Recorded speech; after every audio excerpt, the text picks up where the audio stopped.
തലയോലപ്പറമ്പ് സ്വദേശിനിയായ ബിന്ദു മരിച്ചു എന്നാണ് നമുക്ക് നിലവിൽ ലഭ്യമാകുന്ന വിവരം. കെട്ടിടത്തിനടിയിൽ അകപ്പെടുകയായിരുന്നു.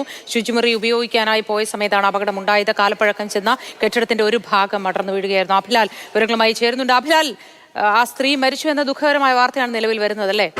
അത് ലഭ്യമാകുമ്പോൾ തന്നെ തലയോലപ്പറമ്പ് സ്വദേശിനി ബിന്ദുവിന് ബോധമുണ്ടായി.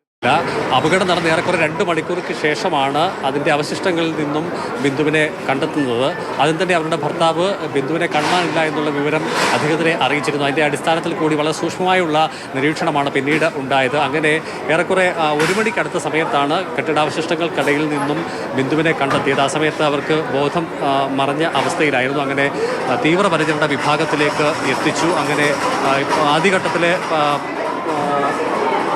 ശുശ്രൂഷകൾ ഫലം കണ്ടില്ല എന്നുള്ളതാണ് നമുക്ക് ലഭ്യമാകുന്ന വിവരം. അവരുടെ മരണം സ്ഥിരീകരിച്ചിരിക്കുന്നു. കോട്ടയം തലയോലപ്പറമ്പ് സ്വദേശിനി ബിന്ദുവാണ് ഈ അപകടത്തിൽ മരിച്ചത്. കോട്ടയം തലയോലപ്പറമ്പ് സ്വദേശിനി ബിന്ദുവാണ് ഈ അപകടത്തിൽ മരിച്ചത്. പരിക്കുകളോടെ കെട്ടിടാവശിഷ്ടങ്ങൾക്കിടയിൽ നിന്നും എടുക്കുകയായിരുന്നു.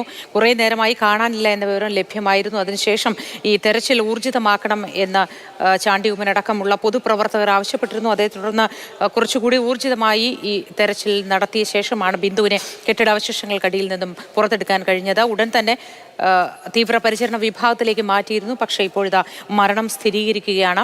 ശുചിമുറി ഉപയോഗിക്കാനായി പോയ സമയത്താണ് ഈ അപകടം ഉണ്ടായത് എന്നാണ് ഒപ്പമുണ്ടായിരുന്നവരും ഭർത്താവും അടക്കമുള്ളവർ പറയുന്നത്. ആ കെട്ടിടം പൂർണ്ണമായും ഉപയോഗിക്കുന്നില്ല എന്ന് നിലവിൽ പറയാനാവാത്ത ഒരു സാഹചര്യമാണ് ഇപ്പോൾ ഉള്ളത്. പൂർണ്ണമായും ഉപയോഗിക്കുന്നുണ്ടായിരുന്നില്ല എന്ന് മന്ത്രിമാർ വീണ ജോർജും വി എൻ വാസവനും തറപ്പിച്ചു പറയുമ്പോഴും അത്തരത്തിലായിരുന്നില്ല. ഈ സ്ഥലക്കുറവ്, സൗകര്യങ്ങളുടെ കുറവ് മൂലം പലരും ഇപ്പോഴും ആ ശുചിമുറി ഉപയോഗിക്കുന്നുണ്ടായിരുന്നു എന്നാണ് മനസ്സിലാക്കുന്നത്.